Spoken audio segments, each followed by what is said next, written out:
Parents, have you ever wanted to have a simple way to play with your children and learn something about them? Today's guest has created a simple method to do just that. Roll a die and let magic happen as the whole family has a way to learn about one another's love language. Quick, simple, allows for celebration, and encourages communication. I think it's brilliant.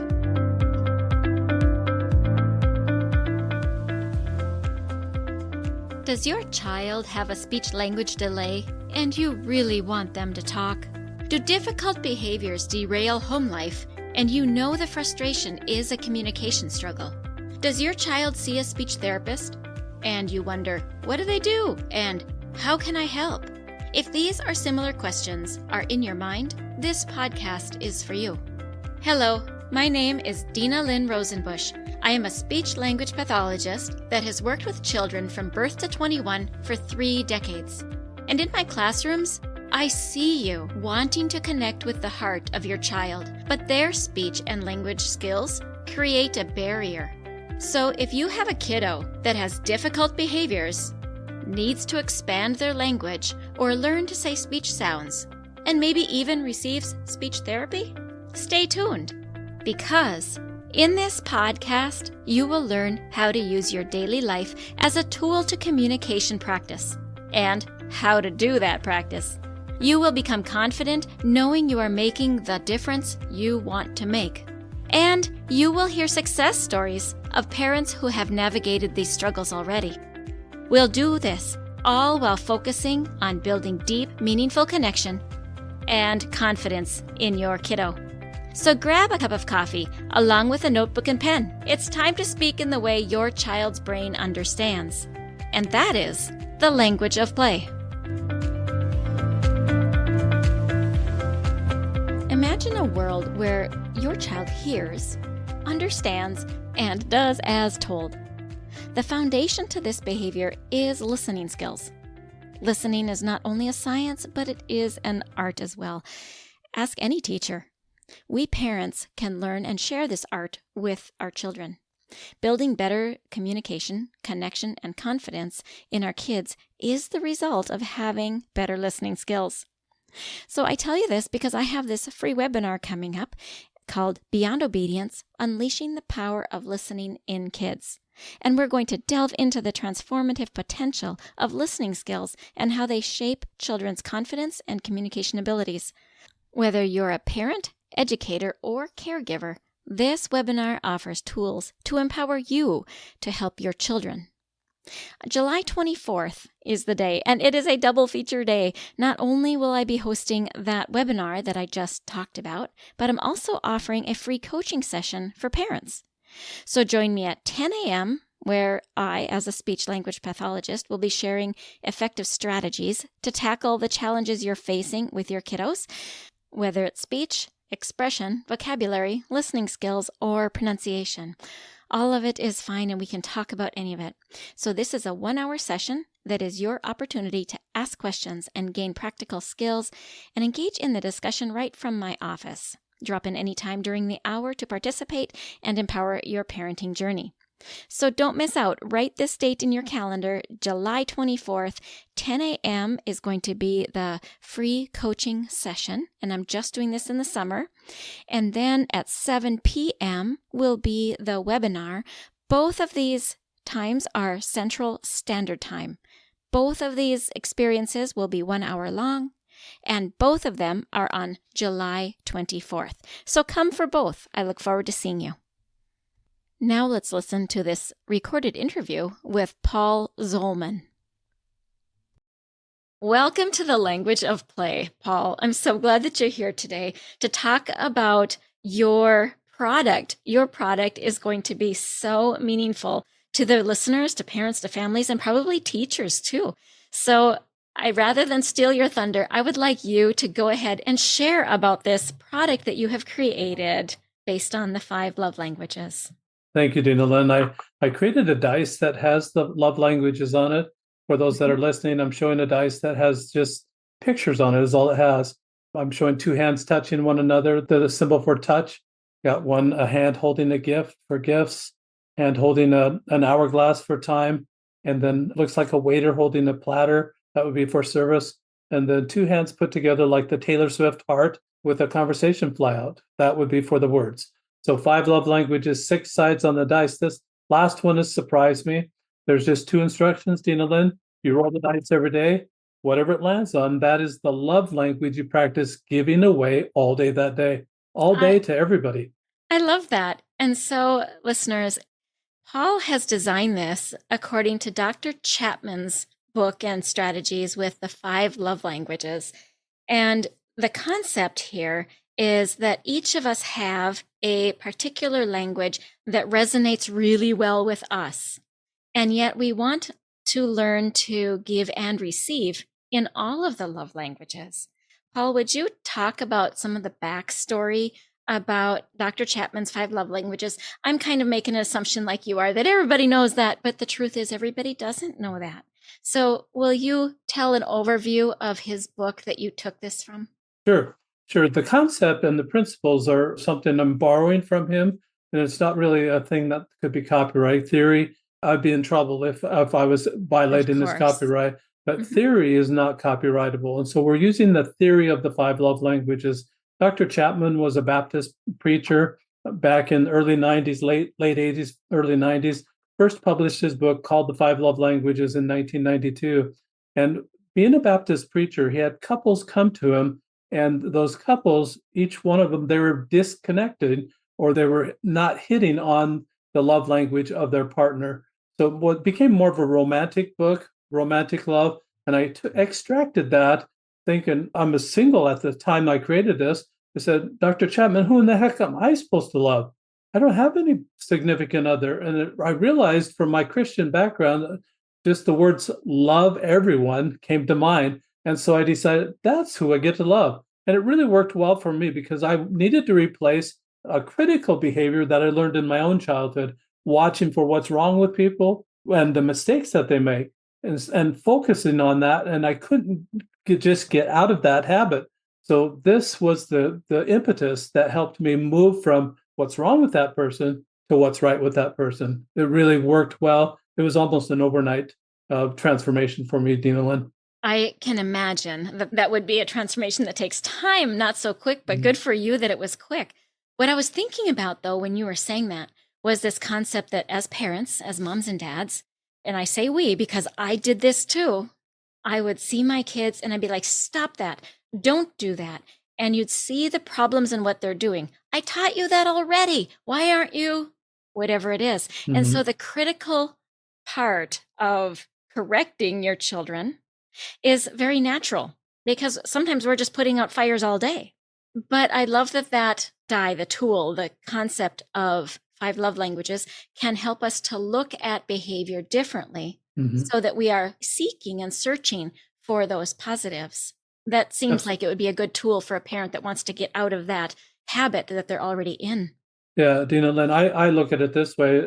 Here's a magnifying glass, and magnifying glasses, they just make things larger. So if you're focusing on what the child's doing wrong, and they're going to make mistakes, everybody makes mistakes.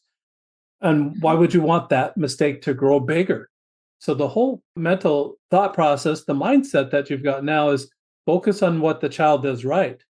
Make that grow bigger and then praise that child. And then you can offer correction in that way as well, but offer it, say, why don't you try it this way and see what comes out this way? Instead of focusing on quit doing it that way, you're saying, try it this way. I love it. Thank you. Thank you for that explanation. Now, when we take a look back at that die that you have created with the pictures on it of the 5 love languages, can you give us an example? Like, let's say a parent were to want to purchase this from you and they get it at home and they look at it and they're like, well, how do I play with it? Can you give us an at-home example of a family playing with it in the morning at breakfast time? Absolutely, Dinalynn. That's a great question. I did test this with a family of 5 children. The youngest was 4 years old, and this particular family, and some families could choose to roll it as a family, and they're all on the same page doing the same love language. This particular family didn't choose to do it that way. They chose each individual in the family would roll it on their own. So it gets to the 4-year-old. He's a boy, and he has 4 older siblings, and he's One day he rolled physical touch, and he's jumping up and down, pumping his fist like this at Dinalynn. He says, "Yes, physical touch, physical touch." He thought it was permission to beat up on his brother, so he starts going over there. And the mother said, trying to suppress all the laughter. Mother's trying to say, "No, son, this would be a more appropriate physical touch in a loving way. That you can do a high five, you can do a fist bump for a boy. I've seen girls do it. In the NCAA basketball game, I saw girls do a chest bump, which was weird. But you see you see that in football games. So those were it was a teaching moment for that parent, for that child, and for all the siblings that were right there when he rolled that as well. I suppose, because in a way, there's all of a sudden a flashlight on the idea that this 4-year-old interpreted love as a love expression as when his brothers were beating up on him.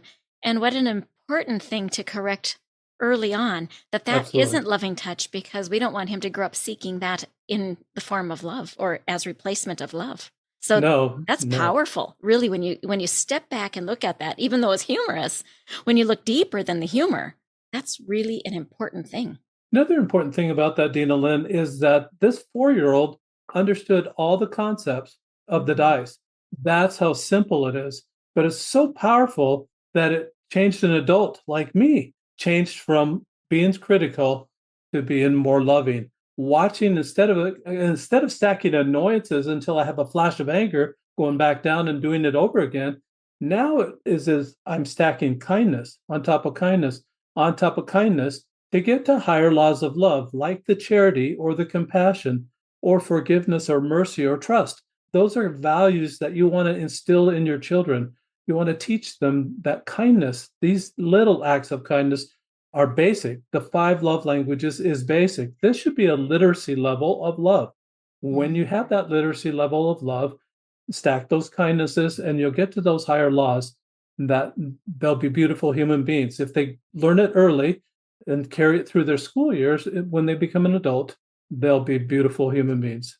Just the kind of citizens that we want in the United States or anywhere in the world. Right. I like it. Now, I'm going to highlight something you just said, and I like this as a quote: a literacy level of love. When I think about that, we've got a literacy level in our literature. We've got a literacy level in math. We have a literacy level in our kitchens when we're trying to teach our children. There's a level of how literate we are in a given topic. And you're saying that this would be the basic literacy level of love. Exactly. Yeah, I like to just let that stew in my head for a little bit. I like that. Yeah. And I think we need to raise everybody to that level. What happens, Dinalynn, when we give these 5 love languages over a 30-day period? You will have given all 5 love languages away so that you know them backwards and forwards. For a child, what that means this: now they can see it. Or for an adult, now they can see it. When it comes their way, they can respond appropriately to that love. Most people, as we mentioned in the very beginning, Dinalynn, can only see what they like. They only see their primary love language. This gives you that peripheral vision to say, "Oh, they're loving on me." It might not be your primary love language, but now you've closed that communication gap and you can respond. And you interpret it as love, even if it's not as strongly loving feeling in that particular language. You said to me, Paul, when we first met, when we first talked about this, you said an example to me of rolling the die in a classroom. Mm-hmm. So can you also tell what it would be like in a classroom? And you had said that you roll it at the beginning of the day, and then at the end of the day, you have this conversation time. Can Absolutely. Tell that example. It was so good. Oh, good. Thank you, Dinalynn. So I'm testing it in schools right now. So at the beginning of the day, as a class, they can roll the dice. It takes 2 seconds to roll the dice or less. And then you might take 30 or 40 seconds for the teacher to say, "Class, this is the type of behavior we're looking for that day." At the end of the day, what I've developed is a journal page that they can record what they rolled as a class, what opportunities they saw to love in that way, and what they did about the opportunities. It can not only be used in the classroom, but in homeschool or at homes. Just what we're trying to teach here is accountability for that child. It took me, Dinalynn, until age 35 for me to feel like, oh, I'm responsible for my own stuff, because I was blaming my father and I was blaming others in my life for the anger that I had at the time. When I stopped blaming them and started realizing I'm responsible for my own stuff, it was a life-changing moment for me. Why can't we do it at age 6 years old or 5 years old or 4 years old? Let them know that they are responsible for their own actions. This will tamp down in the school system, of course, but anywhere. It'll tamp down all the bullying, all the misbehaving, all the violence that might be happening. If you don't have violence or misbehaving or bullying in your classroom at school, you've got a lot more time to be teaching, because I imagine that disciplinary action that needs to be taken by the teacher or by the principal takes away from that teaching time. We're trying to enhance that, make more teaching time. At the end of the day in this classroom, Dinalynn, these children are tired. They've been there all day. They're antsy. They know the bell's going to ring. And I've talked with teachers around the world. They've all said the same thing. That last 10 to 15 minutes a day is really non-productive time. This is writing in a journal or writing that page, as I mentioned, is a decompression activity. It'll take the child down. They can write out how they felt, what they did that day, what kind of love they sent out that day. Now they're a lot more less wound up at the end of the day when they go to their homes. And the parents are going to love that. They're absolutely going to love that.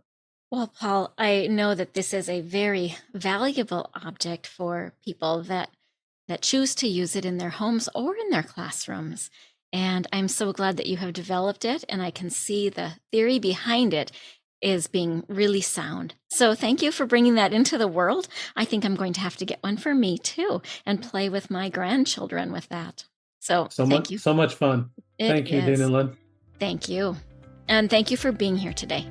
Absolutely. It's my pleasure. Hey parents, I hope you found this episode helpful. If so, would you please take 30 seconds and share it with a friend who also lives or works with children? I would really appreciate it if you would leave a quick review for the show on Apple Podcasts. I read every review, and it lights me up to know that this show is making a difference. Then come join my Facebook community, where you'll meet other parents who are dedicated to helping their children grow too. You'll find the link in the show notes. Thank you for joining me. Now it's time to go. Let's pop our kiddos in the strollers and go look around outdoors and see what we have to talk about.